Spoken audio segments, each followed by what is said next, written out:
Well, hello everyone. Welcome to this episode of our podcast, Divine Sex. A very exciting one. This is very exciting. It is very We exciting. get the question, what is the obsession with the divine sex? It's like the podcast is divine sex, the book is divine sex, the TV show is divine sex.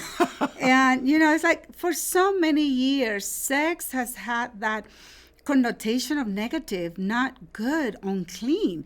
And, when you understand that God created that this came out of his heart, it's like we want to establish a phrase, a word, something that starts making sense, true sense to you, and that sticks into your mind and into your heart, that sex is divine and it is a good thing. So every dream in your heart starts with a little seed that comes from God. And we really believe that God planted that little seed in our hearts and our spirits to come up with all this diversity of what divine sex should look like. We have covered podcasts, right? We've done radio, we've done all of it, TV. So it is very exciting. But let me make it clear. This book was my idea. It was my book, and I started writing my first book. She's right. She's right about that. I was so protective, and I wrote the first chapter, and I was so proud of myself. Oh yeah. And don't touch it. And then I'm writing the second chapter, and it's like, Jorge, how about if you write a chapter on this? And then he's like, oh, humble. Okay, fine. And then I keep like, how about you write a chapter on this? She started suggesting the themes or the titles, whatever. I said, okay, so am I going to flow into the, whatever? So whatever. We came up. In the end. This is the end result, divine writing sex. Together. This is what started the whole movement. So we just want to share with you, go through every chapter real quickly. We don't have time to, explain or break it down to any more than this. But why divine just a little bit. Sex? Why divine sex? That's a great sex? question. And we get asked the question very often.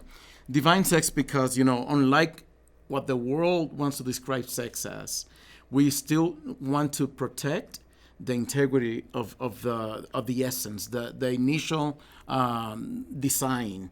Sex was designed by God with the intention to bring two people together and make them one, right? And then and make something divine. And that's why we chose the word divine, because divine not only implies that it came from God, from above, right? It wasn't our idea, but it also divine as, when you taste a good meal, a good dessert, it's like, the expression is used very often. This is divine, thank you guys, whatever. So it is divine. It is supposed to be enjoyable. It is supposed to produce great feelings in you. And anything we write, anything we produce, anywhere we speak, any platform that we get to use, it's always pointing in that direction. Sex is something divine that can be restored, that can be redeemed, and that can and should be enjoyed to the max. So this is the beginning of it all. It's very easy reading. It's you very can take small. it for travels. Very easy.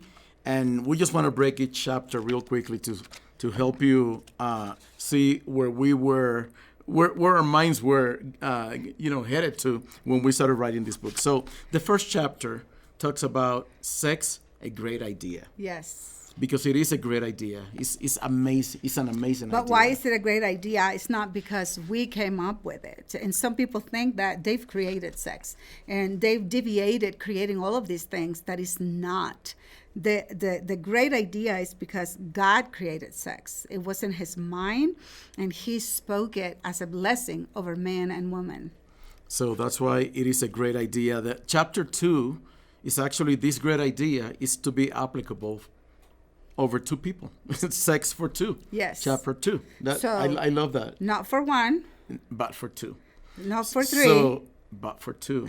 So typically, the world comes with this whole bunch of ideas, as you said earlier, trying to deviate and to take away the beauty, the greatness, the integrity of what sex should be.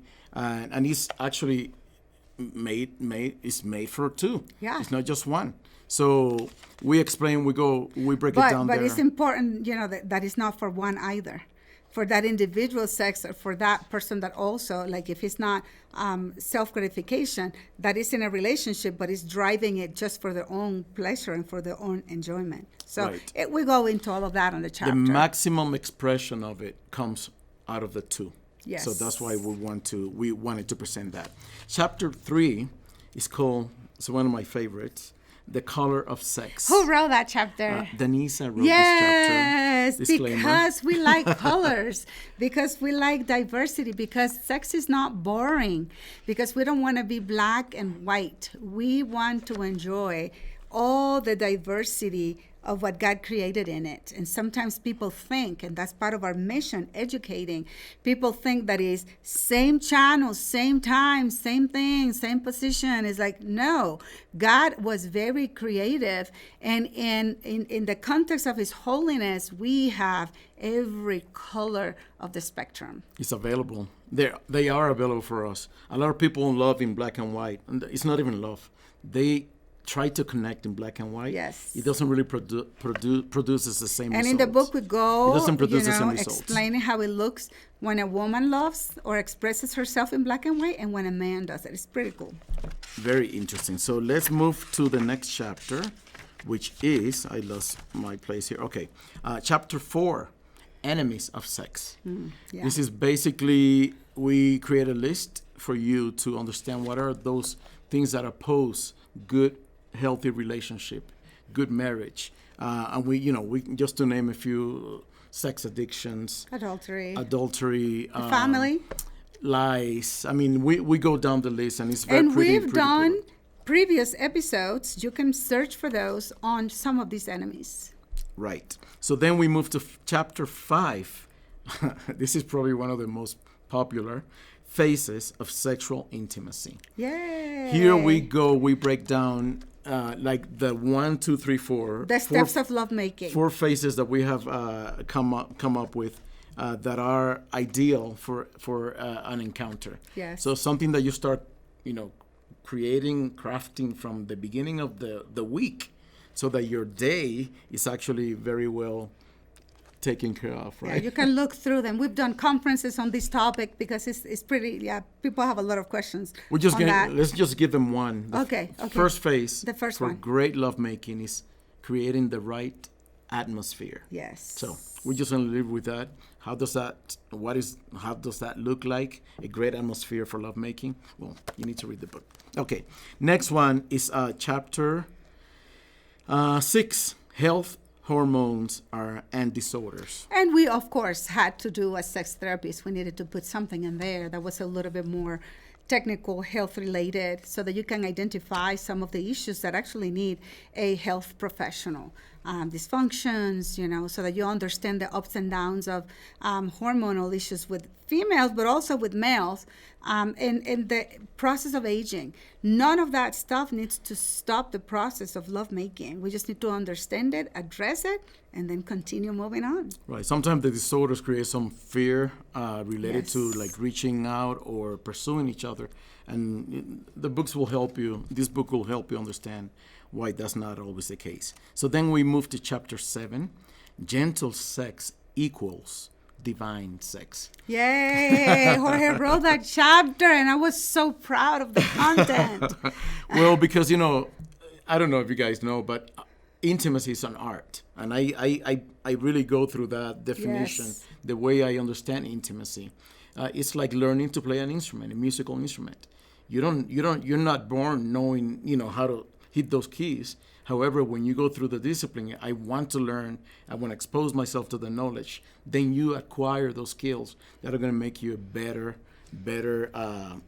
intimate partner, So, a better lover divine altogether. sex should be like music to your ears. Oh, look at that. Listen to that. So gentle sex, gentle is a key word, Yes. equals divine sex. Beautiful. So chapter 8, then we give you guys a recipe for divine sex.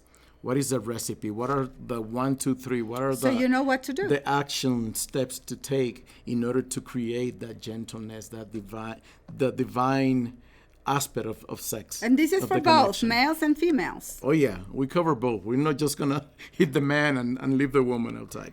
So anyway, this is great information here. So moving to the next chapter, we then go chapter 9, what divine sex will not tolerate. Did you know that oftentimes we get couples coming to our center, our counseling center, and we discover that they have been using sex Yes. as a tool, as a weapon, As a currency. to attack one another, As to a reward to system. control one another, to take away, To punish yeah, like, or to reward. and that is not why sex was created whatsoever. Actually, the towards it takes away the joy, the joyful part of Yes. the connection of the relationship. And then finally, the last chapter is true greatness. Yes. True greatness. And let me just read real quickly here a little capsule that comes from that chapter. It says here, the essence of a good husband and wife begins when we learn to serve one another. True greatness comes in the wake of assuming the position of a servant. Yes. So unlike what we learned, that you have to be more powerful, that you have to be this or that, is actually the power comes from serving your spouse. That's what's going to give you full access to the real levels and the true intimacy that sex should produce. What a beautiful truth, that you come not to take, but to serve and to give. And when we both come with that in mind, what can happen is limitless. And the book is available at our website. Yes. In both formats, like the real, one actual, or digitally? old-fashioned book, So or the digital version. Website is ccicounseling.com. ccicounseling.com. There you can find all kind of resources, including the books that will help you strengthen your relationship and take your intimacy to another level. to divine levels. So Yes. thank you for joining us today, guys. We'll see you next time. Ciao, ciao.